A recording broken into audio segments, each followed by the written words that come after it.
పోతన గారు భాగవతంను ఆంధ్రీకరిస్తూ మొట్టమొదట ఒక పద్యం చెప్పుకున్నారు. శ్రీ కైవల్య పదంబు జేరుటకునై చింతించదన్ లోకరక్షాకై కారకంబు భక్త పాలన కళా సంరంభకున్ దానవోద్రేక స్తంభాకు గేలీలోల విలాసాదృగ్జాల సంభూతాన నా కాంజత భవాండ కుంభాకు మహానందాంగన డింబకున్. పోతన గారి శక్తి ఏమిటో, పోతన గారి ఉపాసనా బలం ఏమిటో మీరు ఆ పద్యములలో చూడాలి. అసలు నిజంగా ఆ పద్యం నోటికి వచ్చిందనుకోండి, మీరు ఆ పద్యమును ఎక్కడ కూర్చున్నా చదువుకోగలిగారనుకోండి, ఆ పద్యం ఒక్కటి చాలు మీ జీవితంను మార్చేస్తుంది. ఈ భాగవతంను ఎందుకు ఆంధ్రీకరిస్తున్నాను?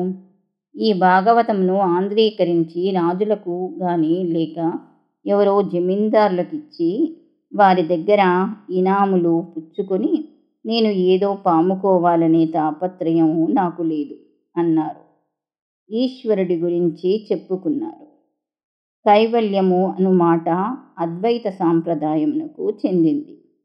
కైవల్యము అంటే ఇంక మళ్ళీ తిరిగి రావాల్సిన అవసరం లేకుండా ఈశ్వరునిలో కలిసిపోవడం. అలా ఈశ్వరుడి యందు నా తేజస్సు వెళ్ళి ఆయన తేజస్సులో కలిసిపోవాలి. అలా కలిసిపోవడానికి గాను నేను ఆయనను ధ్యానం చేస్తున్నాను అన్నారు. రామచంద్రమూర్తి రచింపజేస్తున్నారు కాబట్టి చెయ్యి పోతన గారిది. ఆ చేతిని కదిపిన శక్తి రామచంద్రమూర్తిది. పరమాత్మ లోకములను రక్షించుటను ఆరంభించినవాడు. లోకరక్షణము అసలు సృష్టించడంలో ప్రారంభం అవుతుంది. కాబట్టి ఆ పరమాత్మను సృష్టికర్తగా నేను నమస్కరిస్తున్నాను. లోకమునంతటిని ఆయన రక్షిస్తూ ఉంటాడు. అదే పనిగా ఆయన పెట్టిన అన్నం తిని ఆయన జీర్ణం చేసి శక్తిని ఇస్తే ఆ శక్తితో ఈశ్వరుణ్ణి తిట్టేవాణ్ణి యందు కూడా ఈశ్వరుడు శక్తి రూపంలో ఉంటాడు.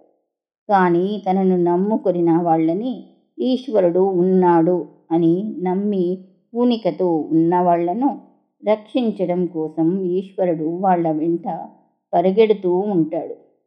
ఈశ్వరుడు అలా పరిగెట్టే లక్షణం ఉన్నవాడు. దానవులు ఉద్రేకమును స్తంభింపజేయువాడు. రాక్షసులందరికీ చావు లేదని అనుకోవడం వలననే వారికి అజ్ఞానం వచ్చేసింది. ఈ లోకములన్నిటినీ లయం చేస్తున్నవాడు ఎవడు ఉన్నాడో వానికి నమస్కరిస్తున్నాను. ఇందులో ఎవరి పేరును పోతన గారు చెప్పలేదు. ఆయన పరబ్రహ్మమునకు నమస్కరిస్తున్నారు. సృష్టికర్తయై స్థితికర్తయై ప్రళయకర్తయైన పరబ్రహ్మము ఏది ఉన్నదో దానికి నేను నమస్కరిస్తున్నాను. కేవలం తన చూపుల చేత లోకములన్నిటినీ సృష్టించగల సమర్థుడు ఎవరు ఉన్నాడో వానికి నేను నమస్కరిస్తున్నాను. భాగవతంలో పరబ్రహ్మంగా కృష్ణ భగవానుణ్ణి ప్రతిపాదించారు. కానీ ఇక్కడ కృష్ణుడని అనడం లేదు, మహానందాంగన అని ప్రయోగించారు. వారిని గురించి నేను చెప్తున్నాను. వారు చిన్న పిల్లవాని వలె కనపడుతున్నారు. కానీ వారు పరబ్రహ్మ, అందుకని వారి కథ నేను చెప్పుకుంటున్నాను అన్నారు. ఇంతేకాదు, అందులో ఒక రహస్యం పెట్టేశారు. పోతన గారిలా బతకడం చాలా కష్టం. పోతన గారి ఇలవేలుపు దుర్గమ్మ తల్లి.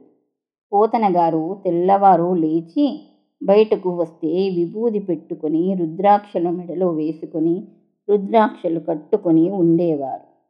నోరు విప్పితే ఆయన ఎల్లప్పుడూ నారాయణ స్మరణ చేస్తూ ఉండేవారు. పోతన గారు ఎంత విచిత్రమైన మాట వాడుతారో చూడండి. కేలీలోల విలాసాదృగ్జల సంభూత నానాకాంజత భవాండ కుంభాకు మహానందాంగన దింబకున్ అన్నారు. ఎవరు ఈ మహానందాంగన? మీరు ఇంకో రకంగా ఆలోచించారనుకోండి, మనం పొందే ఆనందమును శాస్త్రము లెక్కలు కట్టింది. ఆనందంను శాస్త్రము నిర్వచనం చేసింది. ఏదో మనుష్యానందము, సార్వభౌమానందము, దేవతానందము అని ఇలా చెప్పి చెప్పి చివరకు ఆనందము గొప్ప స్థితిని మహానందము అని చెప్పింది. ఈ మహానందము అనే మాట శాస్త్రంలో ఎవరికి వాడారు? శ్రీదేవి ఖడ్గమాల సూత్రంలో అమ్మవారికి వాడారు. అమ్మవారికి మహానందమయ్యి అని పేరు. అమ్మవారి డింబకుడు కృష్ణుడు అంటున్నారు. ఎలా కుదురుతుంది? అమ్మవారి కొడుకుగా కృష్ణుణ్ణి ఎక్కడ చెప్పారు? మీరు లలితా సహస్రంను పరిశీలిస్తే అందులో కరాంగులి నకోత్పన్న నారాయణ దశాకృతి ఎదురుగుండా ఉన్న బండాసురుడు 10 మంది రాక్షసుల్ని సృష్టించాడు. మళ్ళీ రావణాసురుణ్ణి, హిరణ్యాక్షుణ్ణి, హిరణ్యకశిపుణ్ణి సృష్టించాడు. వాళ్ళు 10 మంది మరలా పుట్టటం అనుకొని యుద్ధానికి వస్తున్నారు. వారిని అమ్మవారు చూసి ఒక నవ్వు నవ్వింది. వారికేసి ఒక్కసారి చెయ్యి విదిలించేసరికి ఆమె 2 చేతుల వేళ్ల గోళ్ల నుండి 10 అవతారములు పుట్టాయి. పుట్టి మరలా రాముడు వెళ్ళి రావణుణ్ణి చంపేశాడు. కృష్ణుడు వెళ్ళి కంసుణ్ణి చంపేశాడు. అలా చంపేశారు కాబట్టి ఇప్పుడు శ్రీ మహావిష్ణువు అవతారములు అన్నీ ఎందులోంచి వచ్చాయి? అమ్మవారి చేతి గోళ్ల నుంచి వచ్చాయి. కాబట్టి శ్రీ మహావిష్ణువు మహానందమయి కుమారుడు, మహానందమయి డింబకుడు. అందుకని అటువంటి స్వామికి నేను నమస్కరిస్తున్నాను అన్నారు.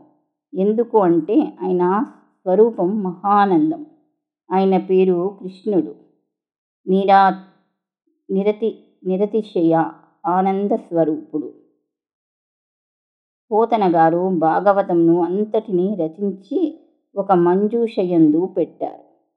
ఆయన ఎవ్వరికీ తను అంత భాగవతంను రచించానని కూడా చెప్పలేదు. ఇది రామచంద్ర ప్రభువు సొత్తు. దానిని రామచంద్ర ప్రభువుకి అంకితమిచ్చేశాను అని అన్నారు. కొడుకుని పిలిచి ఆ తాళపత్ర గ్రంథములను పూజామందిరంలో పెట్టమన్నారు. ఆ తాళపత్ర గ్రంథములు పూజామందిరంలో పెట్టబడ్డాయి. కొంతకాలమైన తర్వాత పోతన గారి కుమారుడు పెద్దవాడైపోయి అనారోగ్యం పాలయ్యాడు. అతడు తన శిష్యుని పిలిచి, మా నాన్నగారు రచించిన భాగవతము ఆ మంజూషాలో ఉంది, దానిని జాగ్రత్తగా చూడవలసింది అని చెప్పాడు. తర్వాత కొద్ది కాలంనకు అందులోంచి 4-5 చెదపురుగులు బయటకు వస్తూ కనబడ్డాయి శిష్యుడికి.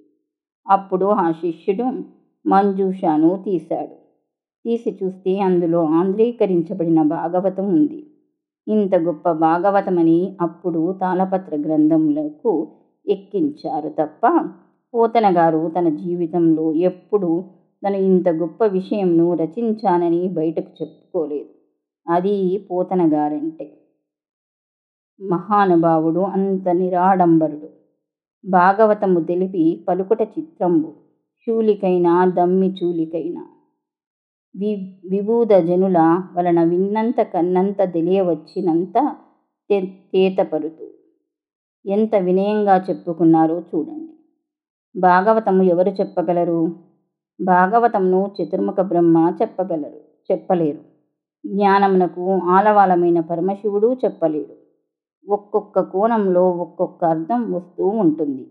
కానీ మహాపండితులైన వారి దగ్గర నేను విన్నది, చదువుకున్నది ఏది ఉన్నదో దానిని, నాకు అర్థమైన దానిని, నాకు శారదాదేవి ఏది కృప చేసిందో దానిని నేను చెప్పుకుంటున్నాను అన్నారు. ఆయన అంటారు,